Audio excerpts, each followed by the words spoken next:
Hello दोस्तों। दोस्तों, आप जानते हैं ना कि हर इंसान की ज़िंदगी एक किताब के पन्नों की तरह है, एक कहानी के पन्नों की तरह।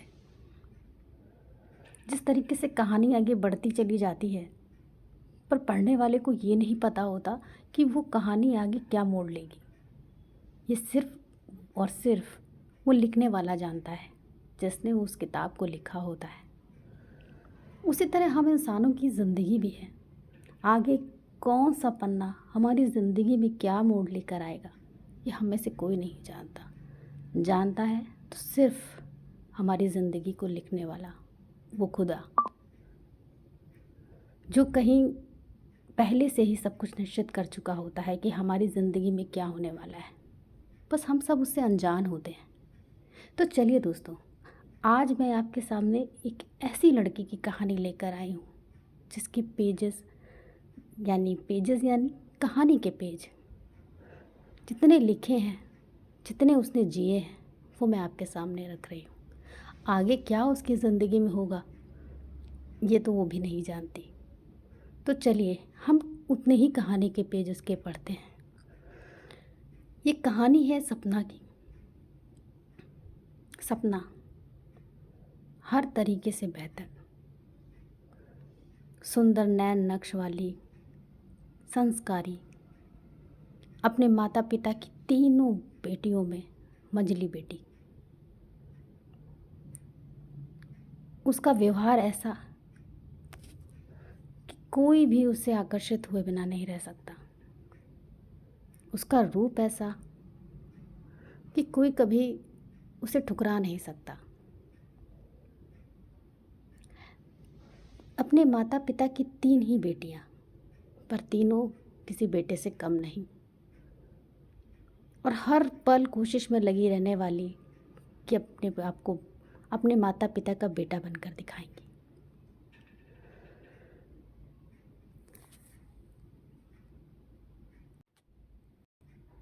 तीनों ने कभी हार मानना नहीं सीखा। एक दूसरे के साथ मस्त खुश, तीनों एक दूसरे की सहेलियां थी।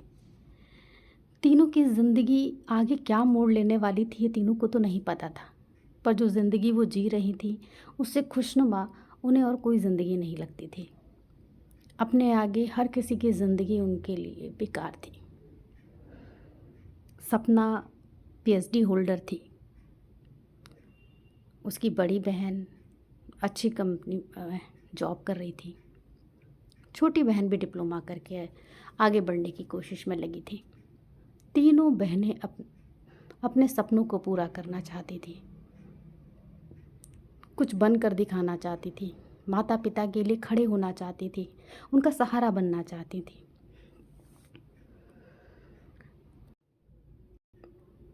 तीनों को पता था कि उन्हें आगे क्या करना है। बहुत लड़कों ने सपना को प्रपोज़ किया, पर सपना हमेशा बिना किसी की इंसल्ट किए हंस के उन्हें प्यार से जवाब दे देती थी कि नहीं, ये समय मेरा इन सब कामों में बर्बाद करने का नहीं, अपने मम्मी पापा के लिए कुछ करने का है। ना किसी को बुरा लगता था, ना कभी किसी ने उस चीज़ का गलत रुख लिया, बल्कि उस चीज़ को समझा। सपना बहुत खुश मिजाज थी, सबका ध्यान रखती थी, सबका ख्याल रखती थी, सबके साथ हंसती बोलती, अपनी पढ़ाई करती थी। उसके पिता के रिटायरमेंट का समय आ गया। बड़ी बहन की शादी हो गई एक फर्स्ट क्लास गवर्नमेंट ऑफिसर से। लड़का भी अच्छा था। अब पिता के रिटायरमेंट के बाद पिता को चिंता हुई कि मुझे अपनी 2 बेटियों की भी शादी करनी बाकी है। ज़मीन जायदाद तो बहुत थी, लेकिन जिम्मेदारी भी थी। तो उन्होंने सपना के लिए एक लड़का देखा। सपना को कॉलेज टाइम से ही एक लड़का बहुत पसंद करता था, बहुत ज़्यादा। सपना को ये बात पता थी, पर सपना ने कभी भी आगे आकर उसका प्रपोज़ल एक्सेप्ट नहीं किया। वो हमेशा इग्नोर करती रही कि कहीं इससे उसकी मंजिल में कोई रुकावट ना आ जाए। जब सपना ने अपनी पीएचडी कंप्लीट की तो उस लड़के ने आकर सपना को प्रपोज़ किया फिर से एक बार। सपना को ये पता था कि उसकी शादी होने वाली है। वो बहुत सालों से उस लड़के को ऑब्ज़र्व करती आ रही थी। वो लड़का उसे पसंद था। वो लड़का डॉक्टर बन चुका था। कहीं ना कहीं कॉलेज के बाहर वो टकरा ही जाता था उससे। उसके परिवार को भी वो बहुत अच्छे से जानती थी, क्योंकि उस डॉक्टर की बहन उसके साथ ही पढ़ती थी, उसकी अच्छी दोस्त थी, इसलिए बहुत अच्छे तरीके से वो जानती थी। सपना ने कभी कोई मर्यादा नहीं लांघी, कभी कोई ऐसा काम नहीं किया जिससे उसके माता पिता का सर झुके। उसने बस धीरे से उस लड़के से एक ही बात बोली, आप मेरे माता पिता से बात करो, अगर वो तैयार हो जाते हैं तो मुझे कोई दिक्कत नहीं। समीर नाम था उसका। बहुत खुश हुआ सुन के कि चलो सपना ने हामी तो भरी। फिर क्या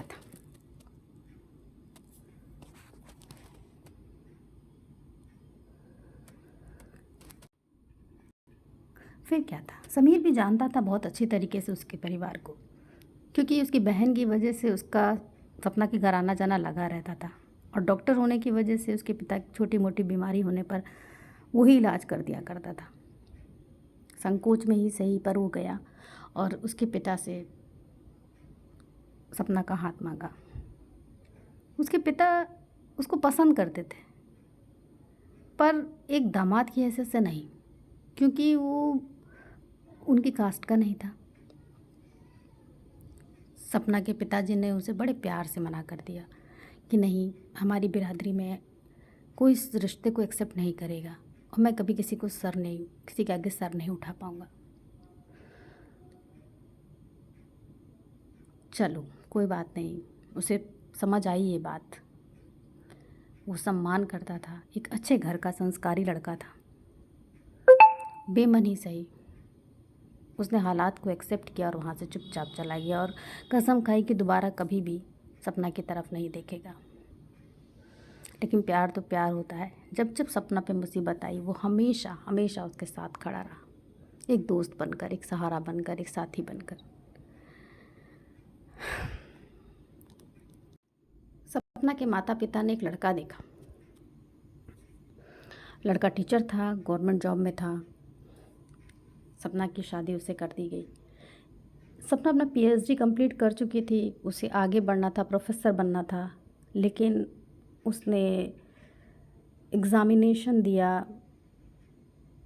प्राइमरी स्कूल की अध्यापिका बनने के लिए, क्योंकि उस टाइम पे वही वैकेंसी आई हुई थी। उसने एक ट्रायल लिया, उसमें पास हो गई, उसका सिलेक्शन हो गया।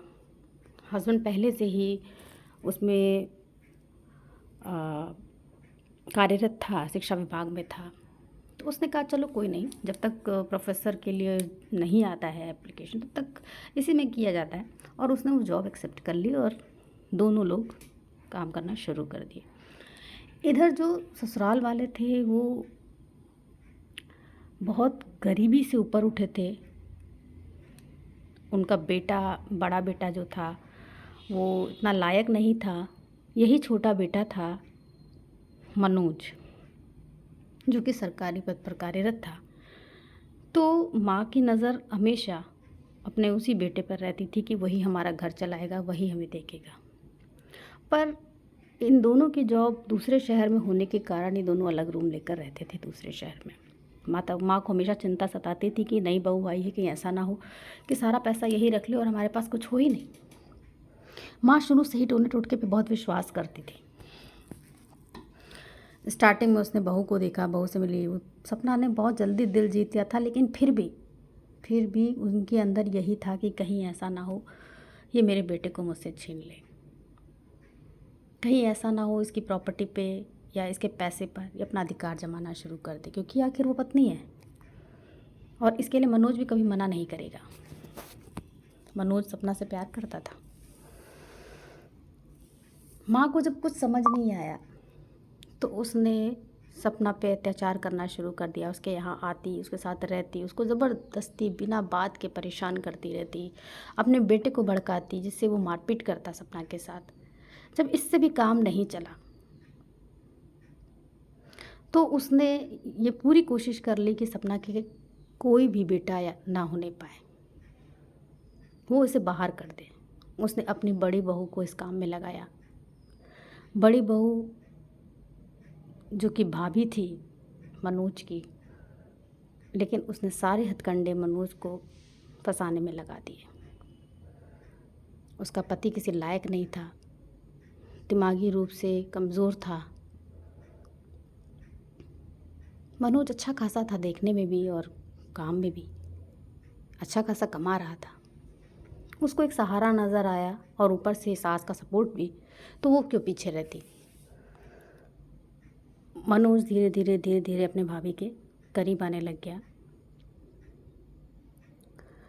अब इधर मनोज ने पीसीएस एग्ज़ामिनेशन दिया हुआ था, जिसमें वो क्वालिफाइड हो गया और बीओ के पद और आगे चलकर वीडियो के पद पर कार्यरत हुआ।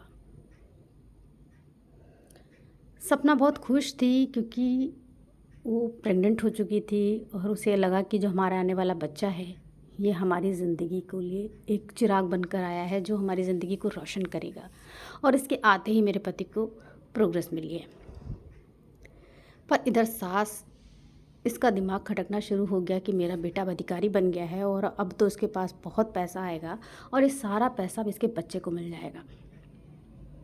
उसको कुछ नहीं समझ आया। जब हर तरीके से मजबूर हो गई तो उसने अपना वही सालों पुराना पैतरा शुरू किया जो हमेशा किया करती थी, टोना टोटका करना।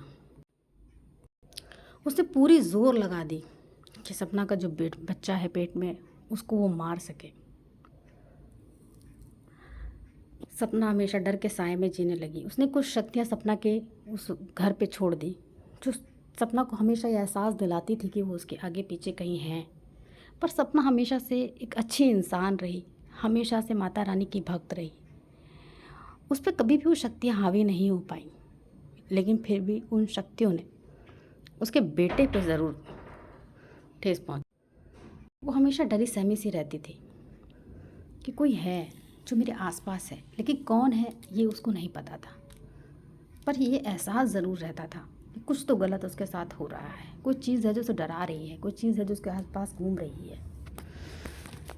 उसने कई बार मनोज को बताने की कोशिश की, पर मनोज ने हमेशा उसका मजाक उड़ा दिया, उसके साथ गलत व्यवहार करता, क्योंकि उधर उसकी माँ और उसकी भाभी उसके कान भरती रहती और वो सारा टाइम, जितने टाइम भी वो उसके साथ रहता, वो सिर्फ उस पर टॉर्चर करता। कब उसका हाथ उस पर उड़ जाता पता ही नहीं होता था।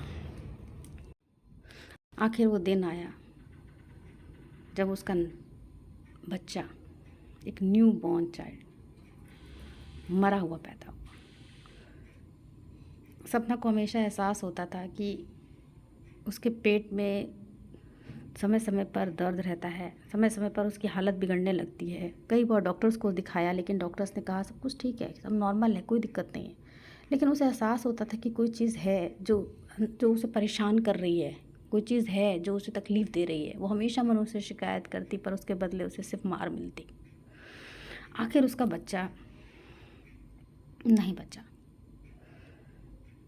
टूट गई थी सपना, हर तरफ से, हर रिश्तों से, हर चीज़ से। वो सब जान चुकी थी कि उसके साथ क्या हो रहा है। उसने बहुत मिन्नतें करी, मनोज को सब कुछ बताने की कोशिश करी, पर मनोज ने एक नहीं सुनी। आखिर में उसने फैसला किया कि वो घर छोड़ देगी। उसका ये फैसला उसके लिए इतना भारी पड़ेगा कि उसे पता ही नहीं था उसके अपने पिता को हार्ट अटैक आ गया। अब तो उसकी ज़िंदगी जैसे ख़त्म हो गई। उसे समझ ही नहीं आया, अब तो मेरा कोई सहारा है ही नहीं, मैं क्या करूँगा, मैं क्या करूँगी, मैं कैसे सरवाइव करूँगी। क्योंकि उस घर में रहते रहते, उसको दबाते दबाते वो इतनी डरी सहमी सकुची हो गई थी कि उसे समझ ही नहीं आता था कि वो आगे ज़िंदगी में मनुष्य के बगैर सरवाइव करेगी कैसे। पिता का एक सहारा नज़र आया, पर पिता ने पहले ही साथ छोड़ दिया। उनको हार्ट अटैक आ गया और उन्होंने हाथ जोड़ लिए उसके आगे कि नहीं, वही तुम्हारा घर है और तुम्हें उससे रहना पड़ेगा। ये सब बातें तुम्हारी मनगढ़ंत है।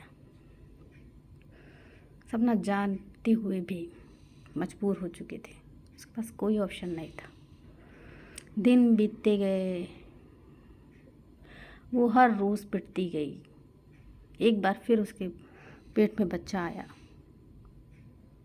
उसके अपने फर्म में ही, जहाँ वो जिस स्कूल में वो पढ़ाती थी, रास्ते में ही उसका मिसकैरेज हो गया। उसके साथियों ने उसे किसी तरीके से घर पहुंचाया। कार में मनोज नहीं था। ऑटो करके जब घर पहुंची, घर पहुंचकर एकदम बेसुध होकर बेहोशी की हालत में गिर गई। किसी को बता नहीं पाई कि उसका मिसकैरेज हो गया है, उसकी ब्लीडिंग हो रही है। उसका पति आया, आकर उसने कस के उसको झकझोरा। वो हड़बड़ा कर किसी तरीके से उठी। उसको पता ही नहीं चला कब दोपहर से रात का 9 बज चुका था और वो बेहोशी में पड़ी हुई थी। पति ने गाली गलौज करना शुरू कर दिया। पति को लगा बिना काम किए पड़ी हुई है, घर पे आराम कर रही है, 9 बजे तक सो रही है, पता नहीं कहाँ घुमा करती है। उसने एक बार भी उसके कपड़ों की तरफ नहीं देखा जो उसकी ब्लड से भीगे हुए थे। उसने एक बार भी उसकी वो हालत नहीं देखी कि जब वो उसे पकड़कर खींच रहा था, बिस्तर से नीचे गिरा रहा था, कि वो लड़की सो नहीं रही, बेहोश हो चुकी है। किसी तरीके से वो उठी, उसने अपनी हालत बताई। उसने कहा मिसकैरेज हो गया मेरा।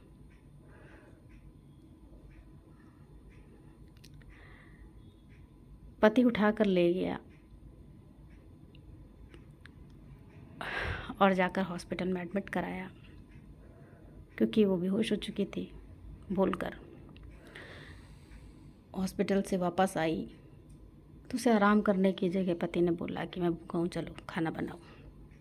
उसकी हालत नहीं थी कि वो कुछ कर पाती, लेकिन ज़बरदस्ती उसने बाल से खींचते हुए उसे किचन में ले जाकर खड़ा कर दिया। जैसे तैसे उसने उसके लिए खाना बनाया और फिर वो बेहोश होकर बिस्तर पे पड़ी रही। पति देखने तक नहीं गया, झांकने नहीं गया। दूसरे दिन फिर वो किसी तरह उठी, इसने काम किया और फिर अपने आप को संभाला। दिन बीतते गए, वो सिर्फ सदमे में रहने लगी, एक डिप्रेशन में जाने लगी। उसको समझ नहीं आता था कि वो क्या कर रही है, कैसे कर रही है, क्योंकि एक तरफ तो घर में उसके ऊपर टोटके होते रहते थे जो उसे परेशान करते थे, और दूसरी तरफ उसके पति का अत्याचार जो उसे जीने नहीं दे रहा था। घर वालों से कोई सपोर्ट नहीं।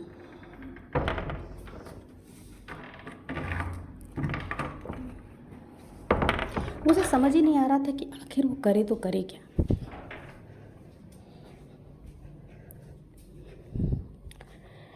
फिर उसने निश्चित किया कि नहीं, अब ये सब नहीं झेल पाएगी वो, अब उसे यहाँ से निकलना ही होगा। पिता उसे एक्सेप्ट करें नहीं करें, वो यहाँ से जाएगी। और उसके पिता को ये चीज़ समझनी होगी। और उसकी इस हिम्मत का कारण था कि वो एक बार फिर से प्रेग्नेंट हो गई थी और उसे पता था कि वो शक्तियाँ उस बच्चे को भी ज़िंदा नहीं रहने देंगी। वो परेशान हो जाएगी और वो बच्चा उसके फिर नहीं जी पाएगा। चुपचाप दबे पाँव उस घर से भाग गई। किसी तरह बेसुध होकर अपने घर पहुंची। पिता तो पहले ये सोचकर ही परेशान हो गए कि भाई ब्याही बेटी हमारी घर आकर बैठ गई, मैं लोगों को क्या जवाब दूंगा। उन्हें उसकी इस हालत पर तरस नहीं आया, बल्कि उनको ये सोचकर तकलीफ़ होने लगी कि अब मैं क्या करूंगा, कैसे पालूंगा। रिटायर हो चुका हूँ, कैसे पालूंगा। हर माँ बाप की चिंता होती है। उनकी चिंता को मैं ये नहीं कहूँगी कि वो गलत थी, लेकिन फिर भी उस समय गलत थी जबकि वो मरने की कंडीशन में खड़ी थी। उसने हिम्मत की। बड़ी बहन जिसकी शादी एक फर्स्ट क्लास गवर्नमेंट एम्प्लॉय से हो चुकी थी, एक ऑफिसर था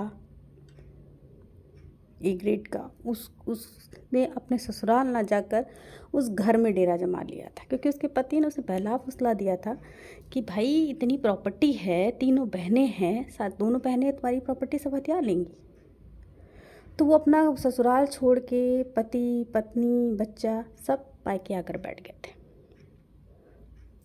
ये शो करने के लिए कि उनके पिता को हार्ट अटैक आया है और उनके साथ देने के लिए किसी की ज़रूरत है। उन्होंने धीरे धीरे उस घर पे कब्ज़ा जमाना शुरू कर दिया था। एक पैसा भी घर पे खर्च करने की बजाय वो जितना हो सकता था उनके पिता से खींचते रहते थे। जब सपना वहाँ पहुँची तो उनकी तो रातों की नींद जैसे खराब हो गई कि अरे ये क्या हुआ, अब तो इससे दार और आ गई। उन्होंने हर संभव कोशिश की कि उसके पिता उसको वापस भेज दें। उसके पिता को रात दिन भड़काते रहते थे और उसके पिता मजबूर होकर सपना को हमेशा वापस भेजने के लिए बोलते रहते थे। पर सपना निश्चय कर चुकी थी कि नहीं, इस बच्चे को वो नहीं खो सकती। अपनी 2 औलादों से बिछड़ने का गम उससे बेटर कोई नहीं जानता था। वो किस हद तक दुखी थी उसे कोई भी नहीं समझ सकता था। वो सबसे लड़ती रही। बहन दिन पर दिन उस पर जुल्म करती रही। वो तो उससे सास से भी बदतर हो गई थी। वो बहन जो उसे जान से ज़्यादा प्यार करती थी, उसका सहारा बनने की बजाय उसको रात दिन टॉर्चर करने लगी। सपना को समझ ही नहीं आता था वो करे तो करे क्या, कैसे अपने आप को बचाए, किससे बचाए और किस किस से बचाए। सब कुछ सहते हुए भी वो वहाँ पर रहती रही। अपने माता पिता का ख्याल हमेशा की तरह वो रखती रही। सबके ताने सुनने के बाद भी वो खुश रहती रही। अंदर घर कमरे में जा जाकर बस सारे दिन रोती थी। पर सबके आगे आते ही हंसी से चेहरा उसका खिल जाता था, क्योंकि दिखाना था कि वो खुश है। उधर उसका पति आए दिन कोई ना कोई तमाशा क्रिएट करता। घर में उसकी बहनें नहीं, बहन कहेंगे, क्योंकि छोटी बहन ऑलरेडी शहर से बाहर रहती थी, पर वो सपना को बहुत प्यार करती थी। शायद उसकी शादी नहीं हुई थी, कोई उसको बहकाने वाला भड़काने वाला नहीं था, शायद इसलिए। सपना का बेटा तो हुआ, पर उन शक्तियों ने उसका पीछा वहाँ पे भी नहीं छोड़ा। उसके बेटे की हालत अचानक से ख़राब होनी शुरू हो गई। पैदा होने के 1 महीने बाद ही कभी कुछ पैदा तो हुआ वो, लेकिन पूरी तरीके से नॉर्मल नहीं था। हज़ारों दिक्कतों के साथ पैदा हुआ। उसके इलाज के लिए बड़ा खर्चा आने लग गया। कब उस बच्चे को अटैक आ जाता, कब उसके साथ क्या हो जाता पता ही नहीं चलता। डॉक्टरी जांच में सब कुछ नॉर्मल होता, पर फिर भी सपना को अपनी माता रानी पे विश्वास था। वो जी रही है, आज भी जी रही है। उस बच्चे का इलाज करा रही है, पति के साथ केस लड़ रही है, बहन के साथ घर में लड़ाई लड़ रही है। हर रोज़ हर किसी के ताने सुन रही है। हर रोज़ एक नई झूठी कहानी बुन रही है कि वो खुश है अपने परिवार के साथ, अपने पति के साथ, अपने घर वालों के साथ खुश है वो। पर ना तो उसके साथ उसका परिवार है, ना उसका पति है और ना घर वाले हैं। हर तरफ से अकेली सपना। जब भी मैं उससे पूछती हूँ, सपना कैसा चल रहा है सब कुछ, तो वो हमेशा एक ही जवाब देती है मुस्कुराते हुए, यार अभी लड़ाई बाकी है।